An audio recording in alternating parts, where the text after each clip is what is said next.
You do not need to break your bank account in order to look the hell good. Let me show you guys how to create this look. And every product I used on my face is under $15. So buckle up and keep on watching if you want your face to look bomb as fuck. Unless you don't want your makeup to look bomb, then just scroll away, I guess. SPF. You need to wear SPF under your makeup. This is the e.l.f. Whoa Glow SPF 30. It is also a makeup primer and it does leave my skin super glowy. I do go in with the second primer though, just because I'm extra. This is the NYX Face Glue Primer. Anywhere your makeup is gonna struggle to stay on, apply this sticky primer there. So in your case, your entire face. If you struggle with dark under eyes, the NYX Pro Fix Sticks is gonna be their way to fix that. This one's in the shade pink. I like a really pink under eye, so I'm gonna use this stick to kind of color correct my under eye circles. Taking an angled dense brush. When I blend, I'm not swiping it, okay? I'm tapping it into my skin. I do not want any streaks.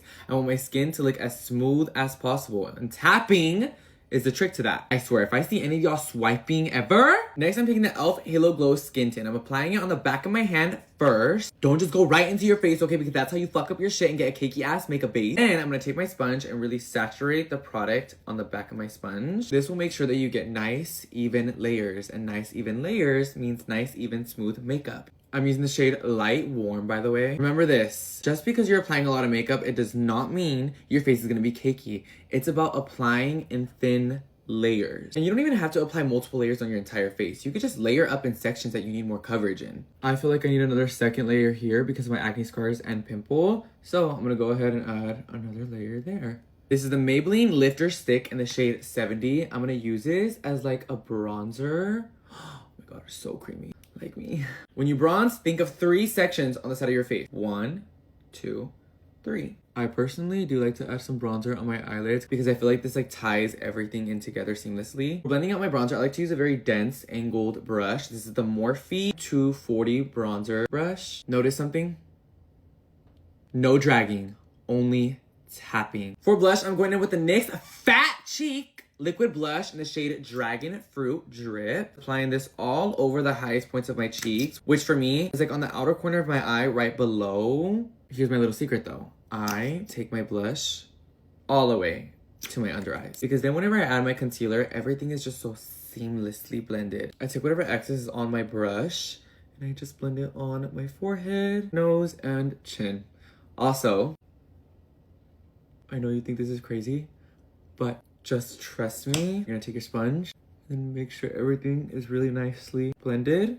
Putting blush on the rest of your face kind of helps bring back the natural colors and the natural pinkness that our skin has. So it'll help make your skin look more like skin. Now I'm gonna take the L'Oreal Infallible 24-Hour Wear Concealer. Now it's never that serious to do one eye first and then in the other. If your makeup is in a crease, no shade, it's gonna crease regardless. Everybody's under eyes is different. Some people's under eyes have more creases and wrinkles than others, and that's fine. One thing you can do to try to lower the chances of creasing is this. Let your concealer set for a few seconds so that it can thicken more and therefore have more coverage. Have your powder at the ready. This is the NYX Wonder Snatch Pink Powder. Now be ready, because we're about to move fast. Blend the concealer on the outside of your face first. And then you're gonna go ahead and blend your under eye concealer. When you blend your under eye concealer, try not to drag it too out to your contour and blush, okay? Because then it's just gonna waste the contour and blush. You can kind of like snatch yourself here to really give you that lip. Just quickly retouch your bronzer and liquid blush. Now get your powder puff ready with the powder. Diffuse any of the excess powder on the palm of your hand. Really quickly with your sponge, tap away any creases. When I set my under eyes, I like to start right here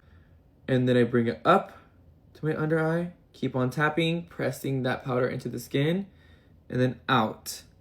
Like so. Then, this is the trick to not having any creases under your eyes. Pick up more of the powder, diffuse it, get up in those creases, okay? Look at the difference.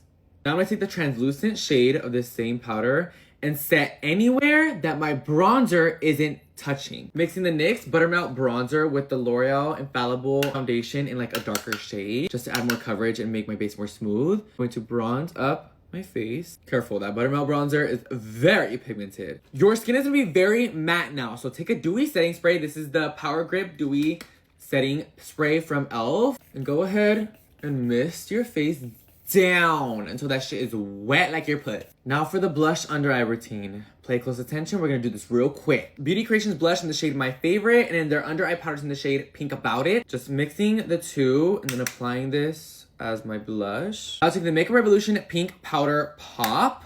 Drench your face again.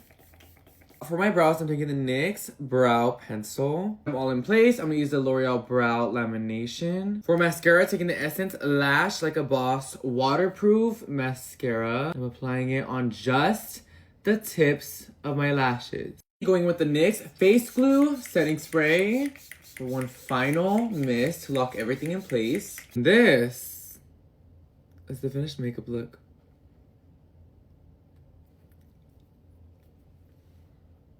What it looks like up close.